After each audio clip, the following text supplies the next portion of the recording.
ঘটনাবহুল ২৪ মাস পর আবার ফিরে এলো ২৪-এর গণঅভ্যুত্থানের মাস জুলাই। ইতিহাসের পাতায় যার ব্যাপ্তি ৩৬ জুলাই পর্যন্ত, যেদিন নজিরবিহীন জনবিস্ফোরণে পতন ঘটে শেখ হাসিনার ১৬ বছরের ফ্যাসিবাদী শাসনের। কিন্তু ১.৫ সহস্র শহীদের আত্মত্যাগ আর ২০,০০০ আহতের কতখানি প্রতিদান দিল নতুন বাংলাদেশ? অভ্যুত্থানের দ্বিতীয় বছরের সেই মূল্যায়ন তুলে ধরছেন মাকসুদুন নবী।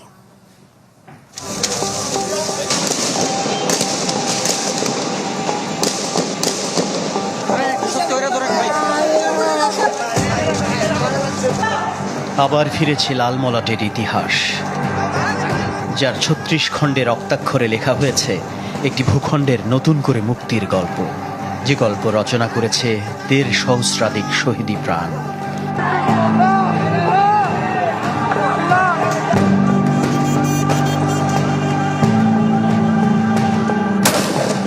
আবু সাইদের দুঃসাহসী আত্মত্যাগের পথ ধরে জ্বলে ওঠা বিপ্লবের স্ফুলিঙ্গে পুড়েছে শেখ হাসিনার ফ্যাসিবাদের মসনদ। আনাস, ওয়াসিম আর মীর মুগ্ধদের জীবনের উপর দিয়ে ফিরে এসেছে মানুষের অধিকার।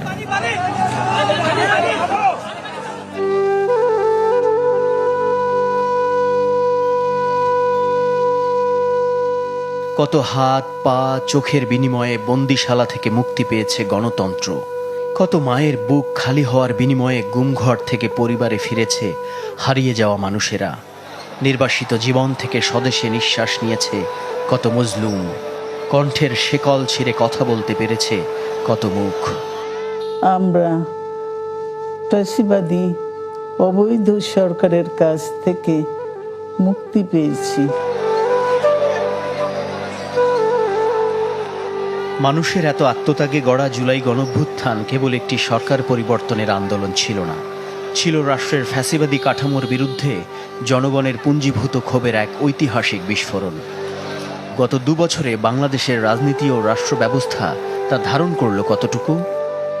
একজন সাধারণ মানুষ যে আসলে ডে টু ডে বেসিসে ক্রাইসিসের মধ্যে থাকে, তার ইকোনমিক ক্রাইসিস থাকে, তার জব রিলেটেড ক্রাইসিস থাকে, সেই মানুষগুলো আসলে এই আন্দোলনকে তো দ্বারা কতটুকু বা বেনিফিটেড হয়েছে।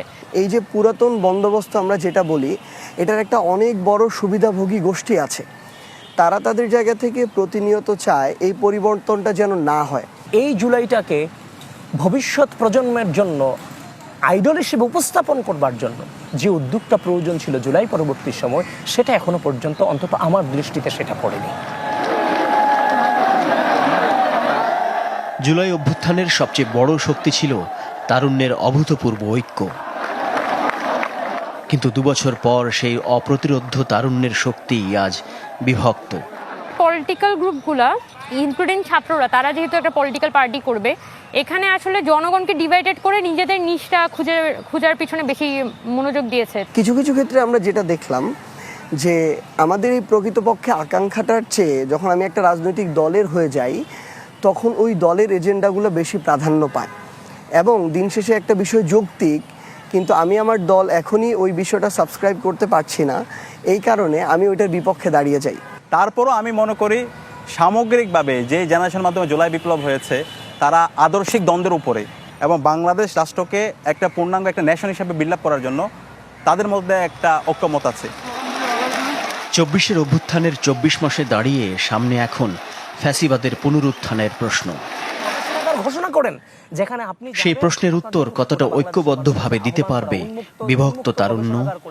বিচারের বাইরে গিয়ে পতিত স্বৈরাচার যদি কোনো প্রকার হম্বিতম্বি দেখানোর চেষ্টা করে, সেটা বাংলাদেশের ছাত্র সমাজ গণঅভ্যুত্থানে যেহেতু এদেরকে এক প্রকার ধ্বংস করে ফেলতে পারছে, সামনে এদেরকে বাংলাদেশে দাঁড়ানোর সুযোগ দেওয়া হবে না। আমাদের মধ্যে ছোটোখাটো বিভিন্ন দূরত্ব থাকতে পারে, বিভাজন থাকতে পারে, কিন্তু আওয়ামী লীগের বিচারের প্রশ্নে, হাসিনার বিচারের প্রশ্নে এবং তার যে রায় এসেছে সে রায়কে কার্যকর করার প্রশ্নে সবাই এক আছে।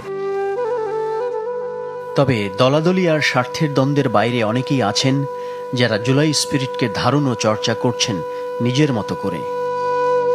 তরুণ নাট্য নির্মাতা মাবরুর রশিদ বান্না তাদেরই একজন। রাজনৈতিক যে দলগুলো আছে ক্ষমতা ভাগাভাগির যে রেসে তারা নেমেছে, আমাদের যে ১৪০০+ শহীদের কথা তারা তাদের কথা ভুলে গেছে।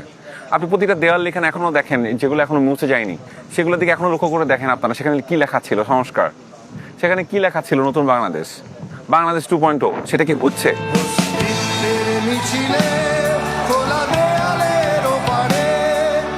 ব্যক্তিগত ও গোষ্ঠীগত চাওয়া পাওয়ার হিসাব না করা জুলাই যোদ্ধারা মনে করেন রক্তস্নাত গণ অভ্যুত্থান উপহার দিয়েছে বাক স্বাধীনতা আর আত্মমর্যাদার নতুন এক বাংলাদেশ গড়ার সুযোগ।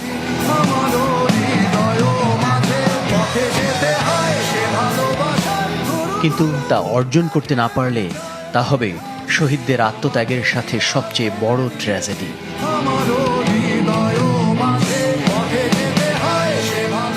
মাকসুদুন নবী, চ্যানেল 24, ঢাকা।